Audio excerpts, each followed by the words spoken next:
Okay. All right. We are back, y'all. Thank you guys so much for tuning in to our award picks and we award picks that we just made, as well as for those that are tuning in following our win time reactions we've been doing as well. Appreciate all the love you guys have been showing us. Continue to show love on IG and TikTok at section.300. Continue to show love on our podcast streaming services and all that. Subscribe to the show wherever you're watching here on YouTube and as well. And yeah, we're going to jump into all the good things going on in the playoffs right now, make our decisions. But as we always do, I know I just did a little intro, but let's officially make our introduction here and get rolling.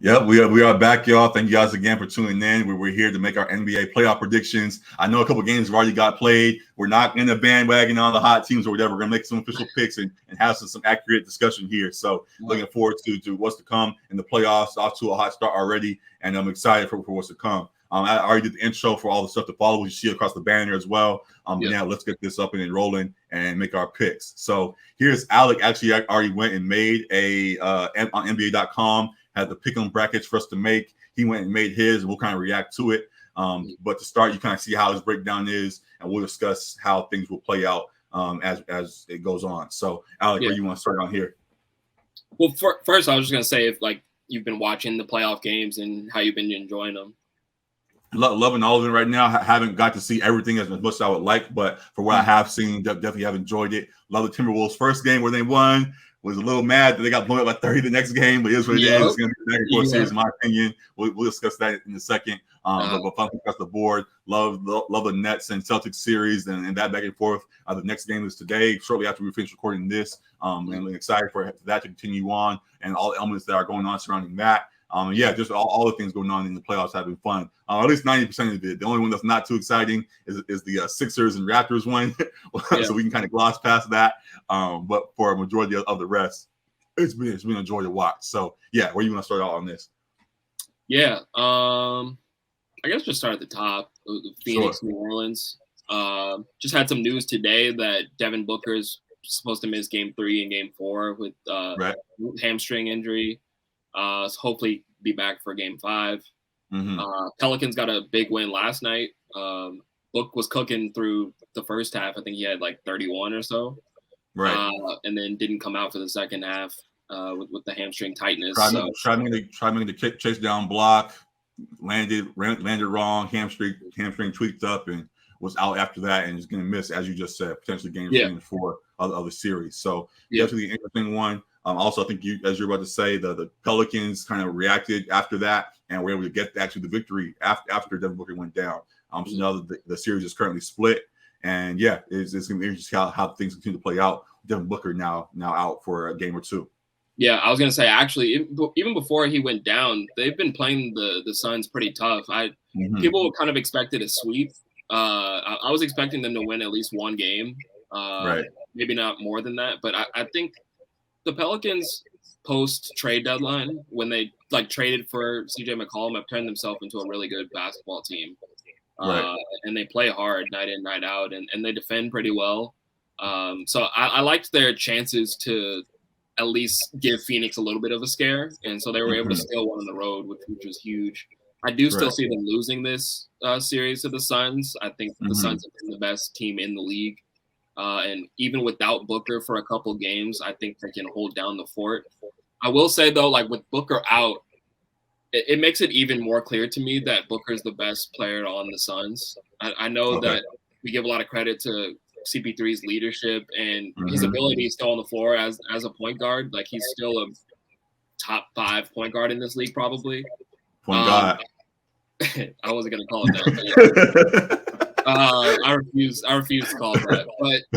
But I do think they have a guy in Cameron Payne who can slot into his role when he goes down, which we saw after. Not that he does it to the same level. To Chris Paul's role, you're saying? Yes. I thought you were saying. I don't know why I meant. Not Devin Booker's role. Okay, that's exactly my point. That they have someone in Cameron Payne that can slot into CP3's role, not to the exact high level that CP3 does it, but can like keep the engine going, but they don't have a 2 guard or a 3 like that can produce 25 to 30 a night for them, game in, game out, like that on a consistent basis that they know they can go to create their own shot for themselves. They're going to be able to slot guys into the hole that can shoot. They'll probably put Shamit in there for more minutes or whatever, but Booker like is that consistent scoring on a night-to-night basis, and I think without that, they're not as good a team. So, yeah, it just became more clear to me that I think Booker is the guy, like the MVP of the Suns, as good as CP3 is. But yeah, I have them winning this in 6 games, I believe. Yeah, in 6. I agree that Devin Booker is the most important player on that team. I also agree, as you kind of said, that the Pelicans are going to put up a good fight in this series as well. And they're no scrubs. Jason McCollum was no scrub. Brandon Ingram, it's him, and we definitely have still root for him, even though he's now in New Orleans doing his thing there. And yeah, they have a good squad. There were Herb Jones and others that can put up a good fight. And with Devin Booker out, as we just saw, can create some matchups that are hard for even as good of a team as Phoenix to combat. So yeah, I see them winning 1 more, maybe even 2 more, and this being a 7-game series. But I do think the Suns win in the end. Because I really think that this Pelican squad is impressive. I think they could be a matchup problem for this Phoenix team, especially now without Devin Booker. So yeah, I can see them winning a game or 2 more from here. But do think that Phoenix does win in the end though. So yeah, it'll be a very fun, entertaining series. With Devin Booker being out, and also with the Pelicans winning the game and seeing that they can compete in this series, do you want to see Zion try to make an appearance in this series, or should Zion stay out for the playoffs? I really do. As a fan, I really do want to see him make an appearance, especially if he feels that he's healthy. The reports were out that there's like dissension between his camp and the Pelicans on whether or not he's ready. I believe that his camp's on the side of like wanting to play, but that's not clear. So I knew those videos were kind of weird. We all kind of looked at it like, what's going on? It wasn't shots at us. He was saying shots to his own team, like, hey, I'm here ready to go, and you only let me play. So he's trying to tell us, and they don't want to press the button to let him go. So if he's ready, they need to put him in, because they have a chance to really capitalize on an opportunity right now. Yeah, so I would love to see him play. I guess my only like concern, if I'm them, is just like fitting him in like right in the middle of a playoff series when he hasn't played all season. Like there's going to be a little bit of chemistry issue there. Sure, but when you have a superstar on your team, you put him in and just figure it out. As great a player as he is, and the type of things he does isn't exactly like what Ingram and McCollum do. Like I think he could be a significant boost to them. While Larry Nance has stepped in and been really good for them, actually off the bench. He could do what Larry Nance can do times 10. So, I think it would be dope to see. I don't think we see it, at least not in this series. Maybe if they somehow advanced, they'd try to get him in there. But it seems like they handle Zion kind of with training wheels or kid gloves, however you want to describe it. Like they're very tentative with how they use him because of the coveted prospect that he is. Right. Yeah. I gave at the same time, you gotta let your guys go and show who they are. I know you want to protect them for the future, but he's ready. If he's ready now, you gotta let him at least have a little bit of an experience there. With the opportunity that's ahead right now. So yeah, I think they should let him play, and we'll see what decision is made. Right now, he clearly is still sitting out, but with him doing between the leg dunks during every warm up, he seems to be ready to go. So we'll see if things change in the near future. But yeah, definitely exciting thing there. Then going down the rest of the West, the Dallas versus Utah tied at 1-1. Utah let Jalen Brunson drop 40 on them last game and get a dub from them without Luka. Luka is now supposedly going to be back, I think, in game 3 and going on the rest of the series. That could create some more problems for Utah. You think Utah still is a series, or you think Dallas, as you already put, you have Dallas getting past them? Yeah, I've got Dallas getting past them mainly because of Luka coming back, either game 3 or game 4. It's not confirmed yet. Okay. But I think like if they go down one more game, that's not a big deal if they're getting Luka back. Because when you're going back to Utah, you expect them to try to protect home court. You expect them to maybe split. Like, so this series probably goes 2-2, and then you get Luka back. Right. So yeah, I think with Luka back, they're a more talented team. He's automatically the best player in the series. Yeah. And we've seen without him, they've still been able to play Utah pretty tough. That game 1 was close too. Right. But game 2, 40-piece nugget from Jalen Brunson was crazy to see. And I think we get Utah getting bounced in the first round and having to blow it up, like by necessity. Right. Everyone telling them they have to blow it up after the whole world at this point is saying, yeah, like enough's enough. Like y'all got y'all had your run. It's over. Yeah. So I think that's what we get. Hopefully, I think that's what we get in this series. If they do survive this series, you think that holds them on for another year, even if they lose in the next round? I think to their detriment, I think they may try to hold on to it a little too long if they do advance past the first round. Yeah. Okay.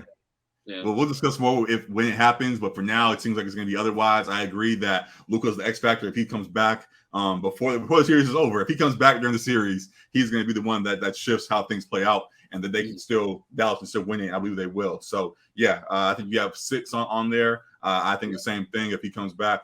In the next game or two, it'll play out that way. Also, seeing the rise of other guys on the Mavericks so far in his absence, I think carries on throughout the series. Jalen Brunson, who's already been a respected guy in the league, now elevating his play in the playoffs, definitely will help that squad, and they'll steal this series. And yeah, enough's enough. We'll see Donovan Mitchell in New York or something next season. But yeah, that's it for that's it for that series for now. And now going down the list. You just praised Jordan Poole and his efforts. You think he continues that on the rest of the series and Golden State wins versus the Nuggets, or Jokic pulls out another MVP type miracle and steals it from Golden State? Yeah, well, as you can see here, I have a sweep. I think I had it originally at 5, but just after seeing how they played it just in game 1, I was when did you make this bracket? I made it initially on like Saturday, like before the game started. Oh, before the game, okay. But like it locks like tonight. I think it locks after the first 2 games. Got it. So I for a few more hours I can still change it, but yeah. So initially I had 5, but after game 1 I was like, this could be a sweep. Wrap it up. They don't have the talent to match up with the Warriors, and while they may have like the size advantage having Jokic inside. Draymond is still an all-world defender, and Kevon Looney like does what he can to slow him down. But also too, the Warriors' offense is what slows down Jokic because they're tiring him out there, like making him have to defend. And their scheme is just crazy with how they have Clay, Steph, and now Poole that can are offensive like supernovas with like when they get hot, like they can just run around screens. They can all pass pretty well too. It's just like a beautiful offense to watch when it's all clicking. Agreed. And they really have no answer for it at this point. Like Denver hasn't been an elite defensive team all season, and we haven't seen any evidence that they're going to be able to stop them in this series. It looks like the trend's going to continue in game 3, even though they're going back to Denver. So, yeah, I think this one, get the brooms out for this one. I agree with you. Last thing I'll throw in there, though, is that if there's any chance of Jamal Murray or Michael Porter Jr. coming back, does that change anything for you, or is it still going to be brooms for them? It would maybe give them a game. If Jamal Murray came back, if Michael Porter comes back, that doesn't change anything for me. I think he's said that he's going to try to take it game by game, but that he may come back this series, Michael Porter, but that really doesn't change anything for me either. Yeah, I think if they're down 3-0, he's not a great defender either. So right. And I think it's one of them things too. His little game by game thing is if we compete and we're out there and we win a game, I'll come back. If we're down 3-0, I'm staying on the bench. That's what that is. So I think if it continues to go as it is, he is going to chill out and let things play out as it is and re-up for next season. So tough for them. Salute to Jokic for another MVP season. But we see who the better team is in full in Golden State and how they continue to carry on. And as you see how far they could go this season. So, yeah, definitely be a fun series. Some with them, watching them continue on. And then for the last series, in the West, Memphis versus Minnesota. Can you slow down a little bit? We can't see what your pick is on that one. Let me zoom just out. Barely slow down. Just scroll down like half of whatever. Let's see if I just. You see it now? Yeah, Memphis in 5. I see it. Yep. All right, so you standing on that? Yep, absolutely. Standing on that. You saw how they got dog walked in game 2. It's going to continue. I think it goes back and forth. No. Okay. Especially with how they've been talking, like how the T-Wolves have been kind of pumping their chest and everything. Like, sure. So not letting that happen, fam. Like, so you think that was the? I know that Memphis is a young team as well too, but I think they're kind of on that like Oklahoma City Thunder trajectory, which a lot of people have compared them to when they had KD, Russ, and Harden, like not at the peak of their powers, but like kind of finding their way. Mm-hmm. I think they're that kind of team with that type of trajectory. They're just going to run into some tough competition in the next round, but I don't think this team will. I think like they're 7-2 for a reason. I think the Grizzlies are a much better all-around team than the T-Wolves are. T-Wolves, they're a scrappy bunch. You got Patrick Beverly trying to get into people, but it wasn't enough to stop them from losing by 30 in game 2. I think not every game is lost by 30 the rest of the series, but I do think they win this one handily. Got it. I'm not going to change my pick. I said before the series, I thought the Timberwolves would find their way. I knew it was going to be a dogfight between the both of them. I didn't expect it to be a 30-point blowout like we just got in the last game, but I did expect there to be some challenges along the way as it went back and forth. So the last game, while it did hurt, it didn't fully surprise me, and I think Minnesota can still bounce back from that. I still think they can go. I think I said 6 before. I'll if the ain't change up on the 7. You said they're going to win. Yeah, no, I'm still saying Minnesota. I'm not changing it. I'm just saying if any change, I'll change the number of games. I think I got a little too excited and said Minnesota in 6 before. I'll say 7 now. I'm seeing how Memphis is doing their thing. But I'm still going to stick with Minnesota in that and believe that they could turn it around even after the blowout that just went down. So I could be completely wrong. I could be the last one holding on and that gets it right. But I'm excited to see either way how the series plays out. And do like Memphis either way. It's not the thing where I don't like Memphis. I just believe that Minnesota can find a way to get past them. So it's going to be a fun one there. And then going on to the you want to go actually before we go on, you want to do the whole playoff predictions or just this first round? I was gonna say we can just stick with the first round, and I can like breeze through. We can breeze through the other rounds, like not deep dive. Got it. Yeah. So we'll go to the East now. For the East, starting up top, you have the Heat and the Hawks. Do the Hawks get 1? Yeah, I think I have on here. Yeah, I have Miami in 5. I think the Hawks get 1 at home. Okay. But Miami is just a better team. Like they're the 1 seed for a reason. I think people are like discounting that for some reason, but great coach, coach of the year finalist. Bam and Jimmy, who Jimmy elevates his play in the playoffs. We've already seen that. He's got a 40 piece in the game 2. Correct. I think they just don't quite get the respect that they deserve. And maybe that's because of how they claim the Heat culture and people don't like that and whatever else. But they're a damn good basketball team and they can defend at a high level, especially when Bam is right. I think he's dealing with the injury. Hopefully he's 100% healthy going forward. But yeah, Trey seems as though he's like ran into a competition that not has figured him out or anything like that, but has figured out ways to slow him down for sure. He had 8 points in the first game, like 1 for 12. What came to mind to me is how you said Memphis would run into somebody a vet that would shut them down. This kind of is what that looks like. Trey is the cocky young guy that ran into a bunch of tough vets. They're like, shut that down. All that talking, calm that down and shut it down real quick. So, it is what it is for Trey. Also, we've just seen in general, it's been an underwhelming season for them, for the Hawks all year long. So it wraps up in this first round with the Heat carrying on past them. So, tough for them. But I do think the Hawks will have hopefully we'll have I do believe they'll have a nice bounce back next season. So looking forward to that with them. But for now, the Heat do their thing. And then going down the list, Sixers, Raptors. Again, you see them the Raptors winning a game right now. They have a bunch of injuries right now. You still think they get one? I do. I have them winning 2. I think Still winning 2.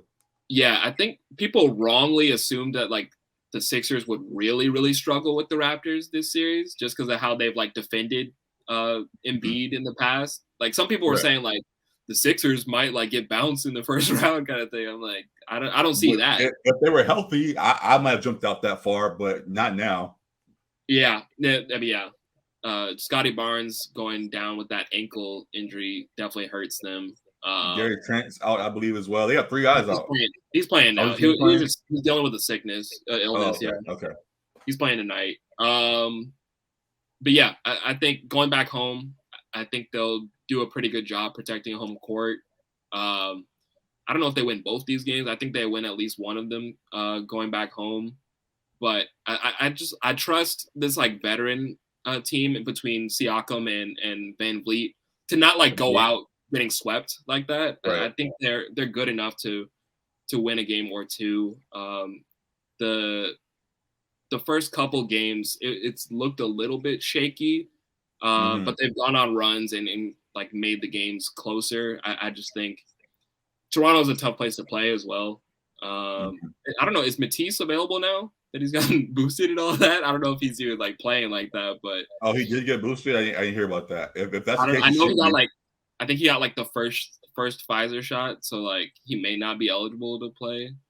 Well, the report from the jump was that he got the first, but never got the second one. After things went continued on, he said, "Oh, this isn't real, whatever. I'm not getting the second one." So because of that, he wasn't able to play. So I didn't hear anything about him updating it about him getting the second one. But if he did, he could. If not, he can't play in Toronto.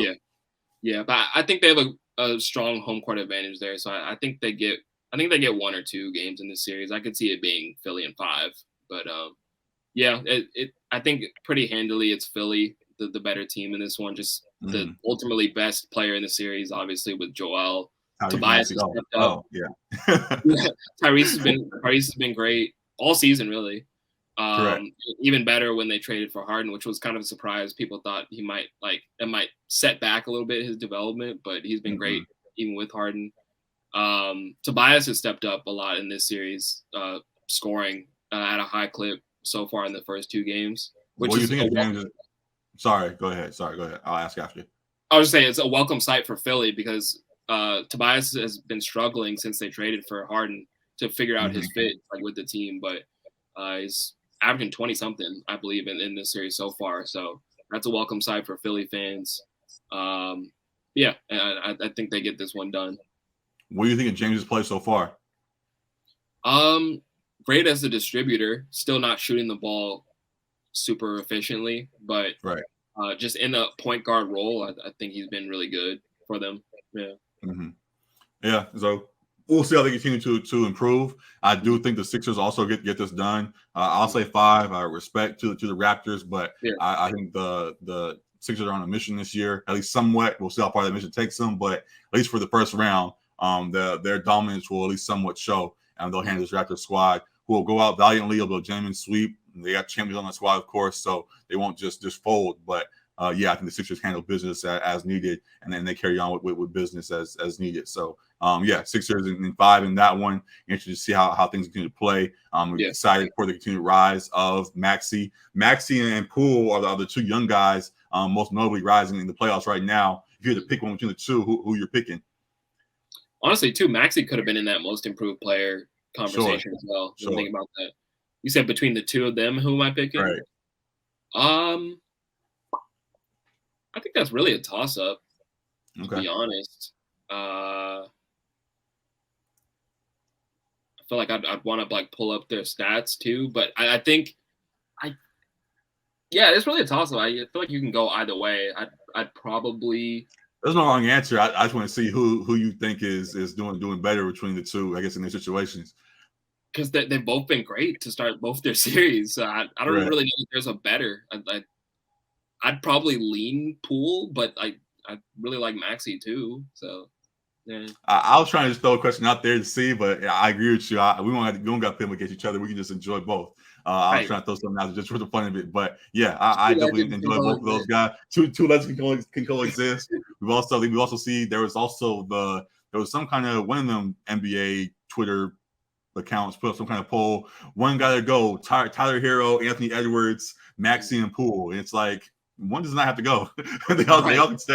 So I was trying to add on to that, but no, we will allow all of them to exist and salute all of them for their seasons so far. Poole is 18-3-4, and Maxey is 17-3-4. So so they're pretty comparable. They can coexist. There's no wrong answer, and enjoy both. They both could be in MIP discussions, as you mentioned. But they'll definitely be fighting for awards in their careers as they go on. So salute to both of them, and I'm looking forward to how their playoffs continue to go out this year. So good thing on that one. And then as we move on, Bucks versus Bulls. You have Bucks in 4. You still staying on that?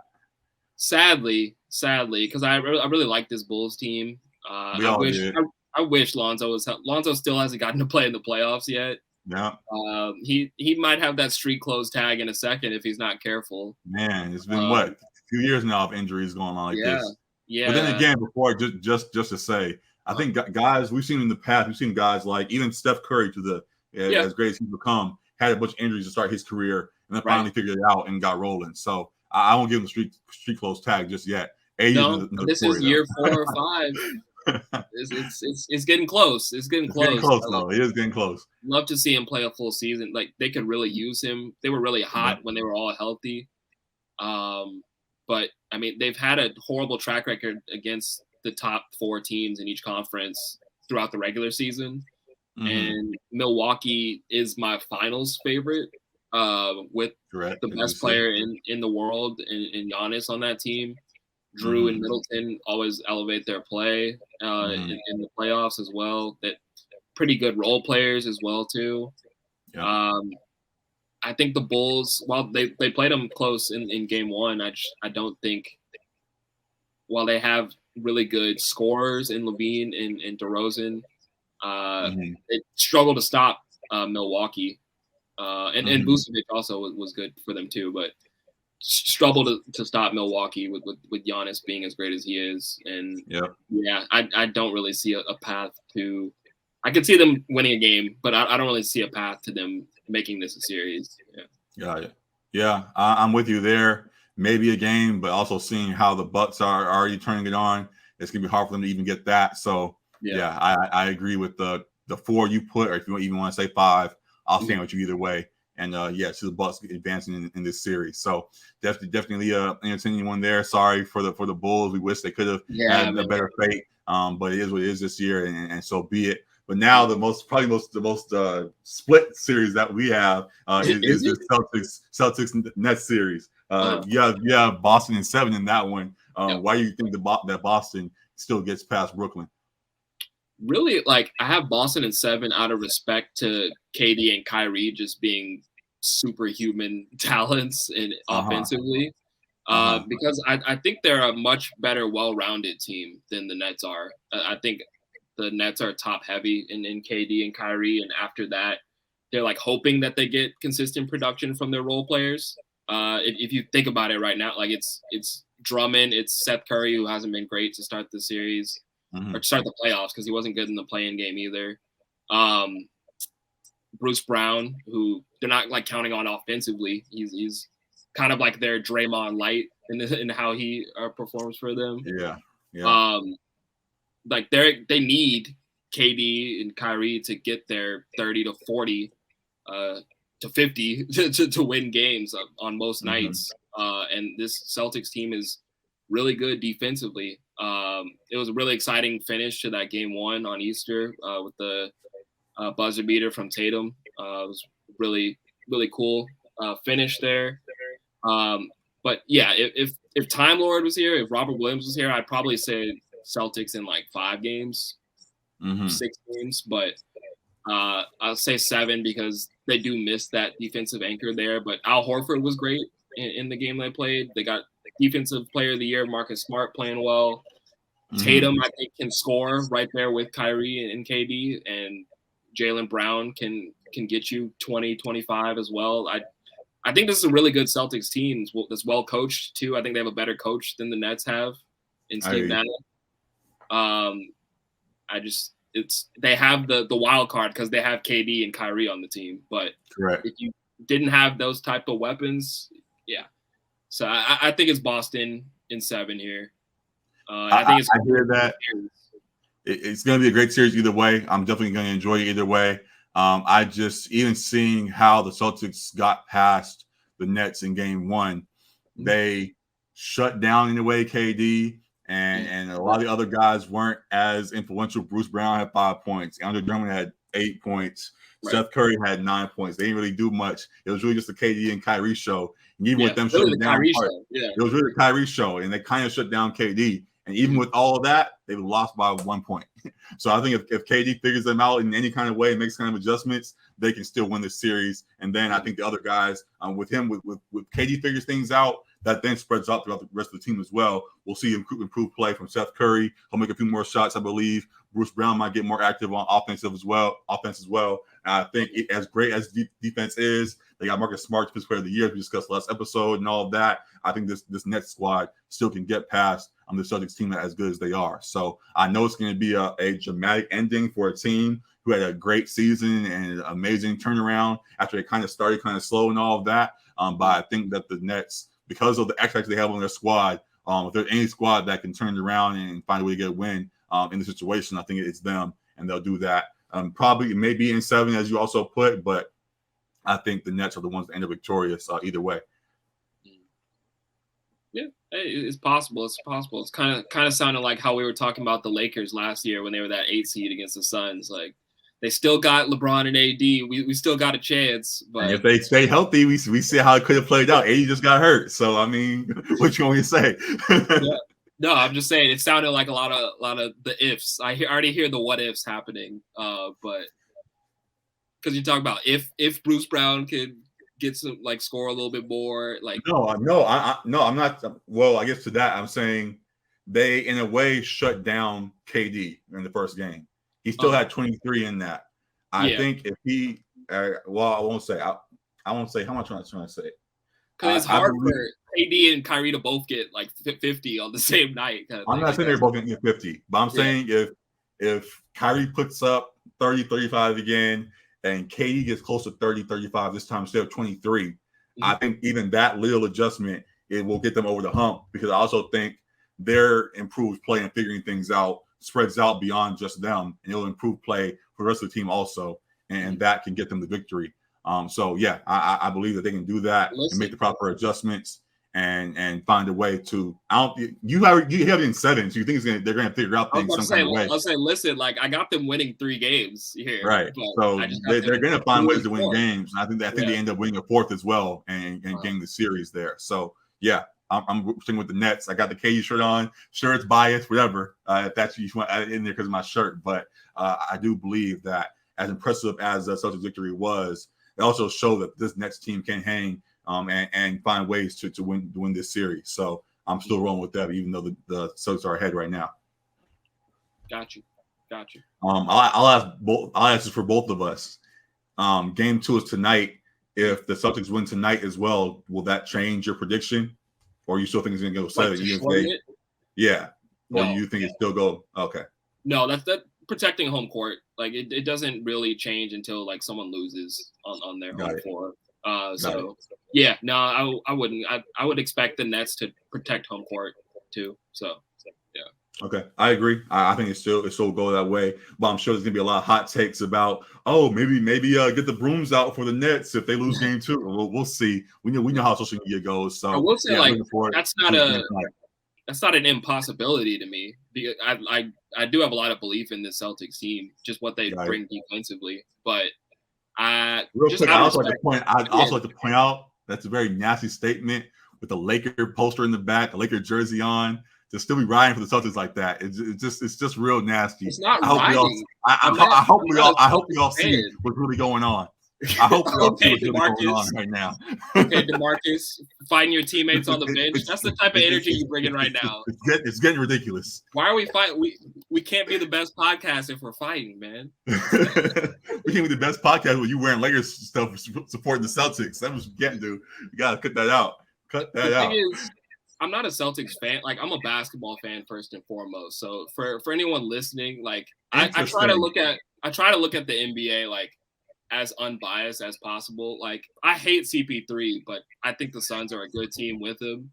I hate Kyrie, but I think he's a top 15 talent ever, like, in the league. So like I try to still like watch with an unbiased eye and like analyze with an unbiased eye. Obviously, I'm a Laker fan. You see the poster in the back. But yeah, I try to be fair when I'm giving my picks for sure. That's all fine. When I pop up on here with my Anthony Edwards jersey, don't call me a fake. I can enjoy basketball, like you said, as well. Don't come at me when I have my jerseys on.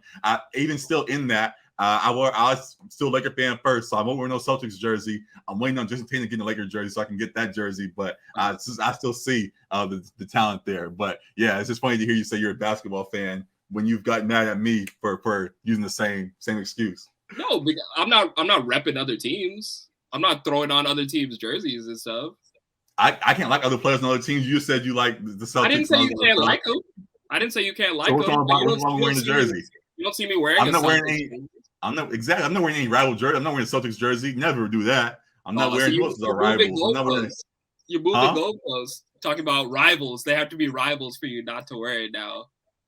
Yeah, that makes sense, right? Because you're still a Lakers fan, so you still have to put them first in the actions. So yeah, I'll wear other jerseys, but not guys that oppose the Lakers. I don't really understand what your criteria is. I'm just saying, like, I'm a fan of the Lakers and I'm a fan of basketball. Like, that's it. And I'm saying the same thing. And I'm a fan of basketball and other basketball players on other teams as well. If I support them, it's not going against my Laker fandom. That's all I'm saying. I've never said like you're not a Laker fan. Like, I just say like. All right, just clarifying, man. Just clarifying. Like, we're clearly Laker fans. That's all we talk about in this podcast. That's all our show's about, pretty much. I don't know why you're trying to stir the pot, but hey, you do you. Got it. All right, I'll leave it alone then. So that's it, though. That's it for the first round because that's what's going on right now. We can look forward as we see here. Alec has the full bracket for the rest of the playoffs and how he thinks things will play out. Going forward, we can kind of discuss that if you like. But that is officially it for the moment, and we will come back as the playoffs continue to further discuss what goes on. So, you want to talk about what else you have here, or do you want to leave it at that? Really, just like the finals pick, I guess. Because sure, go ahead. We actually did pick like in our previous episode when we had tiered the different teams. Right. We did pick the Warriors, and I kind of was leaning Suns at that point. But again, the Suns at first. Yeah, after seeing like how the Warriors have played so far to start this series, I think it's going to be tough for teams really to match up with them. And they still like they have the nucleus of Draymond, Clay, and Steph healthy now. Correct. And those guys didn't really get to play in the regular season, and now you see like it's clicking. It's all clicking again. And you add Jordan Poole to that, who has emerged as a real. Also, real quick, as they've done, just the possibility of them staggering it too. They have Steph off the bench. If you have Steph or Clay off the bench or whatever, and they do alternate lineups, they could play around with that. Yeah, it's gonna be hard to beat that team 4 times. So I agree with you there. And I will say though, to that point though, you have the Bucks beating them in 6 on here. So you think at the end, the Giannis can still be the ultimate X factor in that series? I do. There's no answer for him. There's no answer for him in the league. What did you say? Even with all we just said about the Warriors and the things they could throw at him, you think it's still not enough? Correct, because I wasn't really talking about their defense in that standpoint. Their defense is elite, but there is no matchup for Giannis on that team. As great a defender as Draymond is, and how he leads that team defense, I don't see them stopping Giannis. If you see the vision, let me know. But I don't see any way they match up with him. The best matchup for him is Bam. So I think that's going to be a tough series before they get to the finals. AD is probably the other guy that can give Giannis the most problems. But Kevon Looney and Draymond Green is not going to get the job done. So I think that's I think that's where the Warriors' success runs out is the finals. But I still think that's a a good season. Like getting through the Suns is going to be big. Getting through the Grizzlies is going to be huge too. So even by that time too, like I have them in game sevens in both of those series. Like that's going to be taxing on a team as well, getting through those two. Yeah, I just think the Bucks match up well with having Drew and Middleton as well to guard the Warriors. Not that they're going to stop Steph or completely stop Clay, but it's a good matchup on paper there. And then I think Giannis is the X factor there. So regardless if they're playing the Warriors or the Suns, I got the Bucks winning the finals. I hear you in that. Just to add some more, I guess, context to it all. Though it was regular season game near the end of the season, March 12th, which is just over a month ago, the Bucks played the Warriors, and the Warriors won 122 to 109. Giannis had 31, Chris Middleton had 18, Drew had 13. As I just said, the Warriors won. That was with Wiggins putting up 20 points, Jordan Poole had 30, Klay Thompson had 38, Kuminga had 14, Steph had 8, 8, and 5. So if Steph can get that game and improves his play, obviously, I think the Warriors can win that series. So give it going 6, so they can win games. They're obviously going to win games. But yeah, I could see the Warriors getting past of the juggernaut that Giannis could be. It's not the regular season though. I know it's not. I'm just pointing out for an example that they played recently and how it played out. And that I'm just saying you also have them playing, and you have it's not a sweep. You have the Bucks, you have the Warriors winning games. So I can see them winning more than a couple and actually possibly stealing the series. So that's all I'm trying to point out. They played before, and it's gone back and forth. Yeah, and my point is only that, like, this is not the regular season. So, like, paying attention to the season record, the Grizzlies and Timberwolves, like we talked about, were 2-2. I think they dog walked them out of the series. So I don't really pay too much attention to the regular season records when I'm looking at the playoffs, because it's almost like a different brand of basketball, to be honest. So I do think the Warriors are championship contenders. I do think they play Milwaukee tough, but I think it's still Giannis's league, like as we've talked about. So I'll take your word on that. I mean, I'm not mad at it. I do like the Bucks a whole lot too. They were my favorite as well. I believe I picked them in our tier list as my team to win also. I hear you. I just see the threat that the Warriors are, and absolutely, it's going to be a very entertaining series. So as we just said, we will discuss it all as things continue on in the playoffs. Excited for all the games today as we go on. Yeah, this is going to be fun stuff. As we say, follow us on IG and TikTok at section.300. Follow us on Twitter at Section of the Sport. Subscribe to the show, all the good stuff for us. Appreciate all the love and looking forward to talking with you. I wanted to say that as a kind of an end to that segment, but also wanted to just throw this in real quick as well.